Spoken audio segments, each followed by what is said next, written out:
বিসমিল্লাহির রহমানির রহিম। প্রিয় শিক্ষার্থীরা, আশা করি তোমরা সবাই ভালো আছো। ক্লাস 9, 10 এবং এসএসসি ক্যান্ডিডেট পরীক্ষার্থীর জন্য আজকে তোমাদের এমন একটি ক্লাস করাবো যেখানে আজকের ক্লাস সম্পূর্ণ শেষ করলে তোমরা 100-তে 100% 5 মার্ক সিউরিটি করতে পারবা। এখানে হচ্ছে যে রাইটার হচ্ছে মুজিদ স্যার, আমার প্রিয় শিক্ষক, আমার ওস্তাদ। ওনার প্রায় 40 বছর টিচিং এক্সপিরিয়েন্সের অভিজ্ঞতার মাধ্যমে আজকের যে ক্লাসটা নেওয়া হচ্ছে সম্পূর্ণ হচ্ছে যে উনি এই সম্পূর্ণ পিডিএফ এর রাইটার, এবং হচ্ছে তুমি শত শত রুলস মুখস্থ করার কোনো প্রয়োজন নেই। তোমাদের বোর্ড পরীক্ষায় যে টপিক, যে রুলস থেকে আসবে ওই রুলসগুলো নিয়ে আলোচনা করা হয়েছে এবং খুব সুন্দরভাবে তুমি আজকের এই সম্পূর্ণ ক্লাসটা দেখলে তোমার টেক কোশ্চেন থেকে আর কখনো 1 মার্ক কাটা যাবে না, তোমার 5 মার্ক হাতে হাতে থাকবে। তো তুমি যদি 5 মার্ক পেতে চাও তাহলে সম্পূর্ণ ক্লাসটি করার চেষ্টা করবা এবং হচ্ছে যে ভিডিওটি শেষ করার চেষ্টা করবে। তো এখানে আমাদেরকে স্যার কি বলছে, এখানে আমরা ট্যাগ কোশ্চেন করতে হলে ট্যাগ শব্দের অর্থ হচ্ছে সংক্ষিপ্ত আর কোশ্চেন হচ্ছে প্রশ্ন, ঠিক আছে? তো ট্যাগ কোশ্চেন হচ্ছে সংক্ষিপ্ত প্রশ্ন জুড়ে দেওয়ার নাম ট্যাগ কোশ্চেন বলে। সংক্ষিপ্ত প্রশ্ন জুড়ে দেওয়া মানে ছোট একটা প্রশ্ন জুড়ে দেওয়ার নাম হচ্ছে কি ট্যাগ কোশ্চেন। তো ট্যাগ কোশ্চেন করিবার নিয়ম, তো উনি লিখেছে এখানে প্রদত্ত সেন্টেন্সটি যদি অ্যাফার্মেটিভ হয় হাবোধক হবে, তবে ট্যাগ কোশ্চেন করিবার সময় তা নেগেটিভ না বোধক হয়। প্রদত্ত সেন্টেন্সটি যদি অ্যাফার্মেটিভ হাবোধক হয় তবে ট্যাগ কোশ্চেন করিবার সময় এটা নেগেটিভ করতে হবে, হাবোধক হলে নাবোধক করতে হবে। আবার যদি প্রদত্ত সেন্টেন্সটি নেগেটিভ নাবোধক হয় তাহলে ট্যাগ কোশ্চেন অ্যাফার্মেটিভ হাবোধক হবে। তাহলে সহজভাবে মনে রাখতে হবে অ্যাফার্মেটিভ টু নেগেটিভ, অ্যাফার্মেটিভ থাকলে করতে হবে negative, negative two affirmative, negative থাকলে করতে হবে অ্যাফার্মেটিভ। ট্যাগ কোশ্চেন করিবার নিয়ম, প্রদত্ত সেন্টেন্সে যদি অক্সিলারি ভার্ব থাকে তাহলে এদের শেষে নট দিয়ে ট্যাগ করতে হয়, ঠিক আছে? অক্সিলারি ভার্ব হচ্ছে যে স্যার কোন ভার্বগুলো, যে ভার্বগুলো হচ্ছে একটা সেন্টেন্সের মধ্যে সাহায্য করে, একটা সেন্টেন্সের অর্থ সম্পূর্ণ করতে যে ভার্বগুলো সাহায্য করে সেগুলো বলা হয় অক্সিলারি ভার্ব। তা আমরা অক্সিলারি ভার্বগুলো মেবি সবাই জানি, এম, তারপর হচ্ছে ইজ, তারপর হচ্ছে আর, ওয়াজ, হোয়ার, হ্যাভ, হ্যাজ, তারপরে হ্যাড, উড, ক্যান, কুড, মাইট, আরো অনেক প্রায় 27টি অক্সিলারি ভার্ব আছে। তো এখানে আমরা এই দেখো am, is, are, have, shall, will, can এগুলো সব হচ্ছে অক্সিলারি ভার্ব। তো এগুলো যখন আমরা ট্যাগ করতে হবে আর্নড দিতে হবে, ইজ করলে ইজড দিতে হবে, আর আর্নড দিতে হবে, হ্যাভ থেকে হ্যাভড দিতে হবে, শেল শান্ট দিতে হবে, উইল ওন্ট দিতে হবে, ক্যান থাকলে ক্যান্ট দিতে হবে।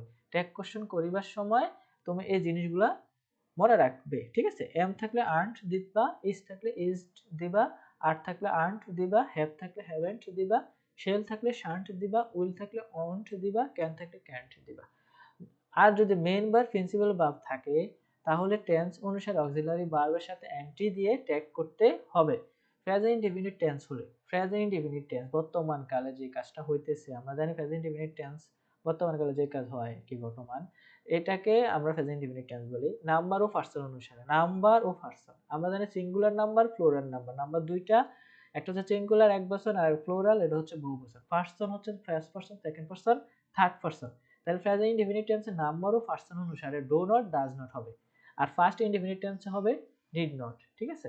তাহলে আমরা প্রেজেন্ট ইনডিফিনিট টেন্সের স্ট্রাকচার জানি সাবজেক্ট, তারপরে ভার্ব, তারপর হচ্ছে অবজেক্ট। আর ফার্স্ট ইনডিফিনিট টেন্সের জানি কি সাবজেক্ট, তারপর হচ্ছে যে ভার্বের ফার্স্ট পার্টিসিপল, তারপর হচ্ছে অবজেক্ট। তাই যাই হোক এখানে ভার্বটা হবে ডিড নট, আর এখানে প্রেজেন্ট ইনডিফিনিট টেন্স হলে ভার্ব হবে ডু নট আর হচ্ছে ডাজ নট।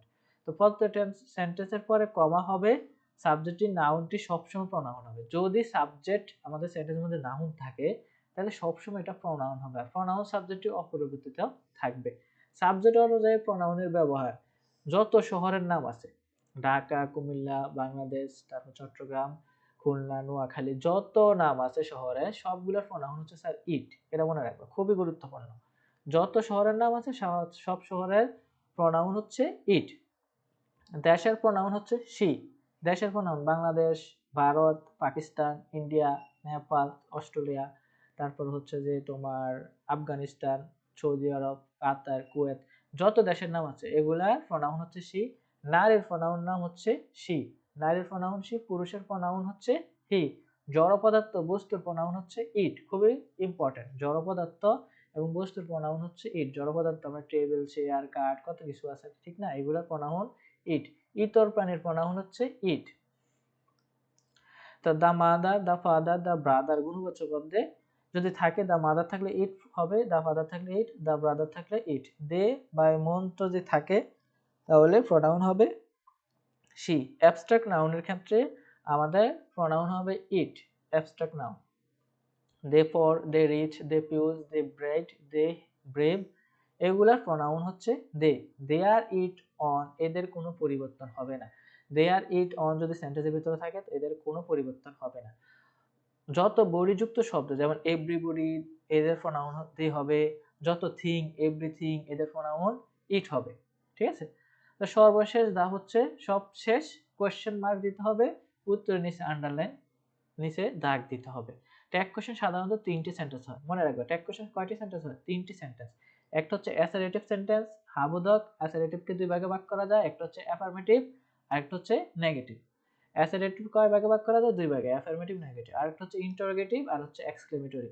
তাহলে আমরা জানতে পারলাম ট্যাগ কোশ্চেন সাধারণত 3টি সেন্টেন্সের উপর ভিত্তি করে হয়। একটা হচ্ছে অ্যাসারেটিভ, বিবৃতিমূলক, ইন্টারোগেটিভ, প্রশ্নবোধক, এক্সক্লেমেটরি, আশ্চর্যবোধক সেন্টেন্সের ক্ষেত্রে আমাদের ট্যাগ কোশ্চেন গুলা হবে।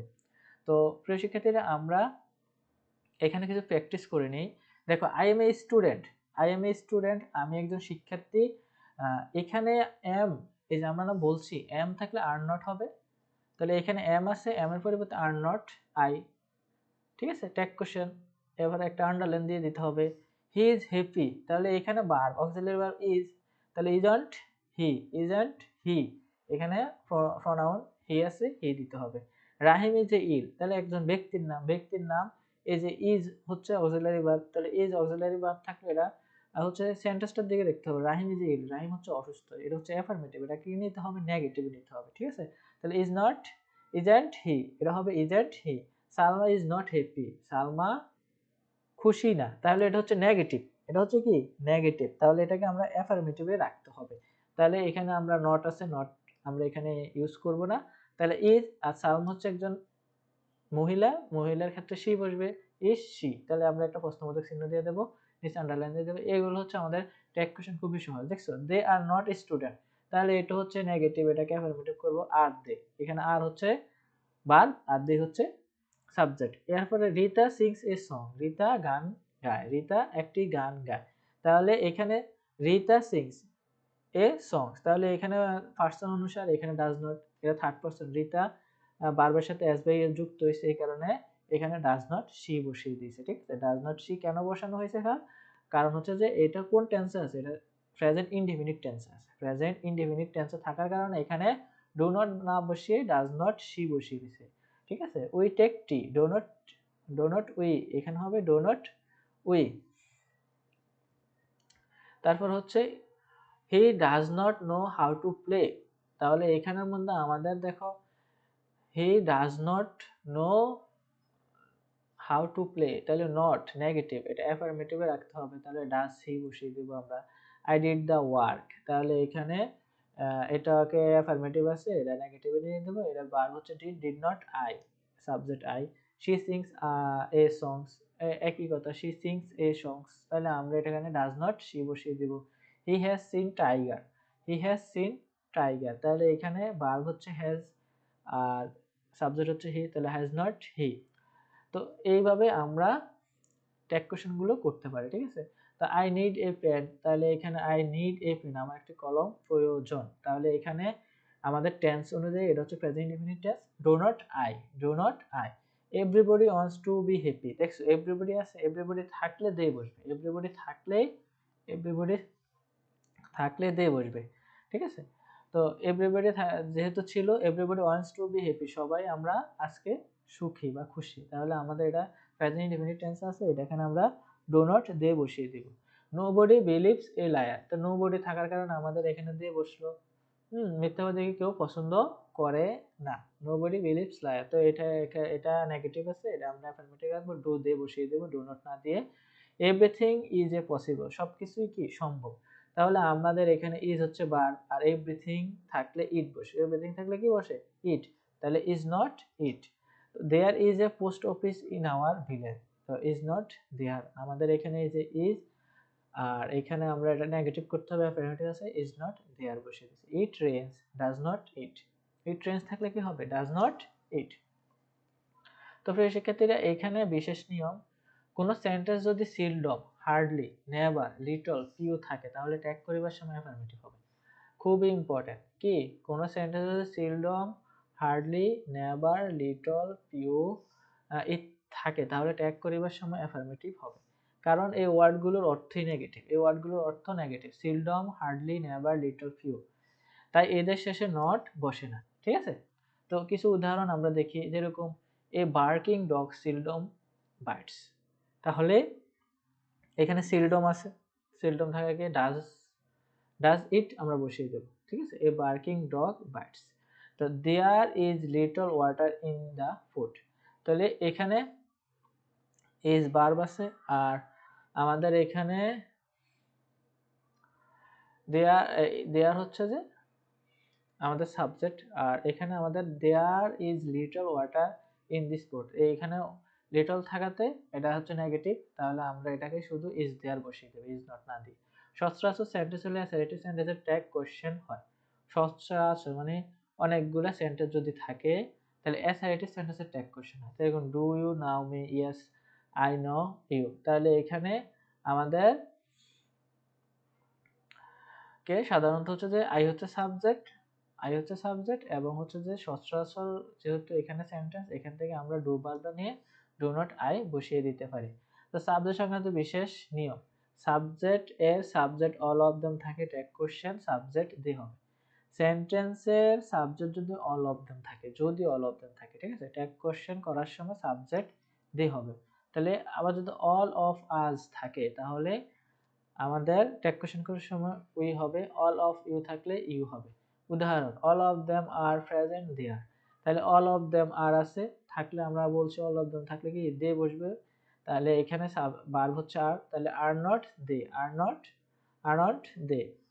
তো এইখানে এবার আমরা ইম্পারেটিভ, এতক্ষণ আমরা অ্যাসার্টিভ সেন্টেন্স গুলো শেষ করলাম, এবার ইম্পারেটিভ সেন্টেন্সের ট্যাগ কোশ্চেন করিবার নিয়ম। সাধারণত ইম্পারেটিভ সেন্টেন্স সাধারণত আদেশ বা অনুরোধমূলক বাক্যের ক্ষেত্রে ট্যাগ কোশ্চেন হিসাবে উইল ইউ বসে। তাহলে ইম্পারেটিভ সেন্টেন্সের ক্ষেত্রে কি বসে, উইল ইউ, দেখুন শোড দ্য ডোর, দরজাটা খোলো, তাহলে এখানে এটা হচ্ছে যে আদেশমূলক বাক্য, তাহলে উইল ইউ বসবে। ঠিক আছে, তাহলে একটা প্রশ্নবোধক চিহ্ন দিয়ে দিবে। তাহলে ওপেন দ্য ডোর, তাহলে এখানে আমরা উইল ইউ দিতে পারি, যেহেতু এটা কি imperative sentence. Do not tell a lie, মিথ্যা কথা বলবে না, যেহেতু এটা একটা উপদেশ, উইল ইউ বসিয়ে দিবা। খুব সহজ ইম্পারেটিভ সেন্টেন্সের ক্ষেত্রে। এবার খুবই গুরুত্বপূর্ণ, লেটস, লেট আস দিয়ে শুরু করা যদি বাক্য লেটস বা লেট আস দিয়ে শুরু হয় তাহলে ট্যাগ কোশ্চেন সেলুই হবে বসে, কারণ এখানে বক্তা নিজেকে কাজের মধ্যে অন্তর্ভুক্ত করে। যেরকম let's go out for walk, তাহলে এখানে লেটস থাকাতে আমরা কি বসে দেব, সেলুই জাস্ট। আর লেট আস থাকলেও আমরা কি let us start the class, shall we. Let's বা লেট আস থাকলে সেলুই বসিয়ে দেব। এই নিয়মটা ক্ষেত্রে সবচেয়ে গুরুত্বপূর্ণ, পরীক্ষা খুবই কমন। ঠিক আছে, এটা খুবই কমন পরীক্ষার মধ্যে আসে। অন্যান্য লেট, যেরকম let him, let her, late them, let me, এগুলা থাকলে উইলিও বসবে। ঠিক আছে, মনে রাখবা, let him, let her, late them, let me যদি থাকে আমাদের উইলিও বসবে। তো উদাহরণ কিছু তোমরা দেখতে পারো, সেগুলো হচ্ছে দেখো, let me go, will you, let me him say something, let থাকার কারণে will you, let them play outside, let থাকার কারণে will you, let's go out for a walk, let's থাকার কারণে shall you, let us go and take tea, এখানে shall we. তো এখানে আমরা শেল উই কেন আমরা মনে রাখতে হবে, সংক্ষেপে মনে রাখার ট্রিক, সিম্পল কমান্ড যদি সাধারণ হতে তোমাকে যদি আদেশ করা হয় তাহলে উইল ইউ বসবে, let's, let us, shall we, আর let him, her, them, me যদি থাকে উইল ইউ বসবে। ঠিক আছে, লেটস আর লেট আস থাকলে শেলই, আর let him, her, them, me যদি থাকে উইল ইউ বসবে। এক্সক্লেমেটরি সেন্টেন্স আবেগসূচক বাক্য, এক্সক্লেমেটরি সেন্টেন্স ট্যাগ কোশ্চেন করিবার নিয়ম হলো বাক্যের শেষে থাকা ভার্ব এর টেন্স এবং সাবজেক্ট অনুযায়ী পূর্বের সাধারণ নিয়মে ট্যাগ কোশ্চেন করিতে হয়। যেরকম উদাহরণস্বরূপ, how beautiful the girl is, তাহলে আমাদের এখানে বলতেছে মেয়েটি কতই না সুন্দর, ঠিক না, তাহলে এইখানের মধ্যে আমাদের ভার্ব হচ্ছে ইজ, আর এখানে হাউ বিউটিফুল দ্য গার্ল মেয়ে, ঠিক আছে, নারী, তাহলে আমরা ব্যক্তি হচ্ছে মহিলা she বসাতে পারে, তাহলে is not she, তাই নয় কি, ঠিক আছে। how fine the bird sings, ঠিক আছে, তো sings, how fine the bird sings, পাখিটি, তাহলে এখানে আমরা পাখি থাকলে বার্ড থাকলে আমরা সাধারণত ইট বসিয়ে দেবো, ঠিক আছে। আর এখানে আমাদের ডাজ নট ইট, তাহলে what a pity is not it, what a pity, এখানে ইট ইজ উজ্জ্ব আছে ধরে ট্যাগ করা হয়েছে।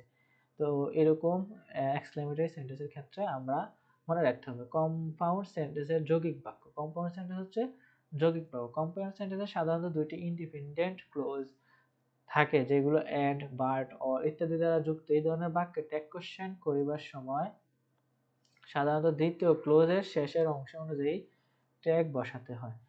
I went to the market and bought a pen, তাহলে এখানে সাবজেক্ট হচ্ছে আই, ঠিক আছে, সাবজেক্ট হচ্ছে আই। আর এখানে আমাদের এই সেন্টেন্সটা সাধারণত হচ্ছে যে ফার্স্ট ইনডিফিনিট, এখানে ভার্বটা হচ্ছে ফার্স্ট পার্টিসিপল থাকার কারণে এখানে ডিড নট আই বসিয়ে দেওয়া হয়েছে, ঠিক আছে। তো এবার হচ্ছে কমপ্লেক্স সেন্টেন্সের ক্ষেত্রে জটিল বাক্য। কমপ্লেক্স সেন্টেন্স একটি প্রিন্সিপাল ক্লোজ প্রধান অংশ, একটি সাবঅর্ডিনারি ক্লোজ উপবাক্য থাকে। এই ধরনের বাক্যে ট্যাগ কোশ্চেন সাধারণত সাবঅর্ডিনারি ক্লোজ অনুযায়ী নয় বরং প্রিন্সিপাল ক্লোজ অনুযায়ী করা হয়। উদাহরণ, when it is a spring the cuckoo sings,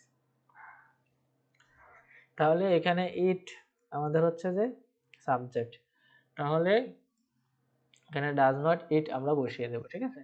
if you go to visit him he will never express has anger towards you, তাহলে এখানে আমাদের দেখো নেভার থাকে এটা নেগেটিভ, নেভার থাকে এটা কি নেগেটিভ, তো ডাইরেক্ট আমাদের উইল আর হচ্ছে সাবজেক্ট, উইল আর হচ্ছে ভার্ব উইল, সাবজেক্ট হচ্ছে হি, তাহলে আমরা উইল হি বসিয়ে দিতে পারি। আশা করি শিক্ষার্থীরা তোমরা আজকের ক্লাসটি মোটামুটি বুঝতে পেরেছো। সবাই সুস্থ থাকো, ভালো থাকবা, আল্লাহ হাফেজ।